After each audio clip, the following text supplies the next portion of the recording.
At the height of World War II, the skies over Europe were ruled by the German Luftwaffe.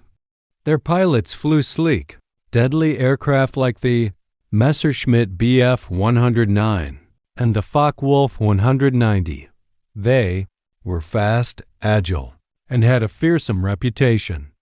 Then came something entirely unexpected from the Americans, a plane so big and bulky that the Germans called it the Flying Milk Bottle.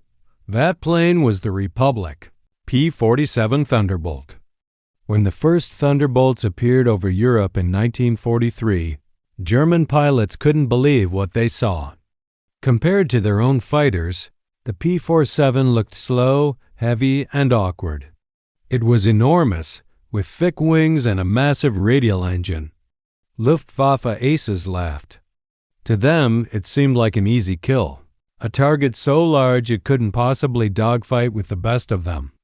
But what they didn't realize was that beneath that bulky frame lay one of the most devastating weapons ever fitted to a fighter aircraft. 8.50 caliber, machine guns capable of spitting out over 3,400 rounds of lead in under a minute. It didn't need to be the most agile plane in the sky. It just needed to get you in its sights. And when it did, the results were catastrophic. In one of the first major encounters, a group of German fighters dove on a formation of P-47s over France, expecting to make short work of them. But when the Thunderbolts turned and opened fire, the air filled with streaks of tracers. The sheer wall of bullets shredded through the attacking planes. Within seconds, several Messerschmitts were spiraling down in flames. Those who survived that day stopped laughing. The P-47 had another secret weapon: toughness. Built like a flying tank, its radial engine could take hits that would instantly destroy other aircraft. American pilot Robert Johnson once returned to base after his P-47 had been riddled with over 200 bullet holes. Oil was leaking, the canopy was jammed, and one wing was nearly torn apart. Yet the Thunderbolt kept flying.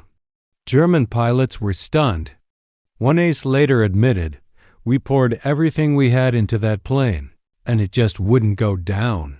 Soon, the Luftwaffe began to dread the sound of those 850 South.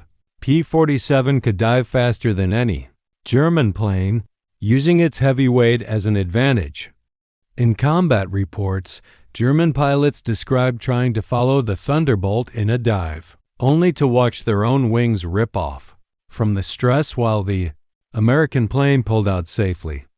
But the P-47's true strength wasn't just in dogfights. It became one of the most effective ground attack aircraft of the entire war. Armed with bombs, rockets, and that unstoppable wall of machine gun fire, Thunderbolts tore through German convoys, trains, and tanks across occupied Europe. German soldiers came to recognize the distinctive roar of its engine, and when they heard it, they dove for cover.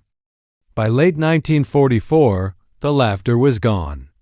The P-47 had earned its fearsome nickname, the Jug, short for Juggernaut.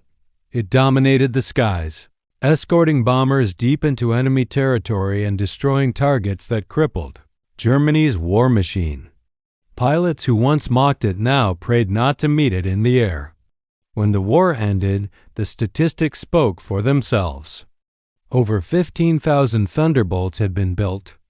They destroyed thousands of enemy aircraft, tens of thousands of vehicles, and changed the course of the air war in Europe. The once laughed at flying milk bottle had become the Luftwaffe's worst nightmare.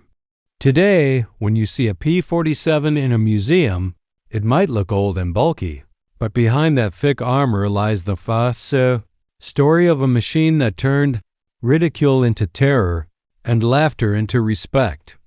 The German pilots may have laughed at it once, but in the end, it was the P-47 Thunderbolt that had the last laugh.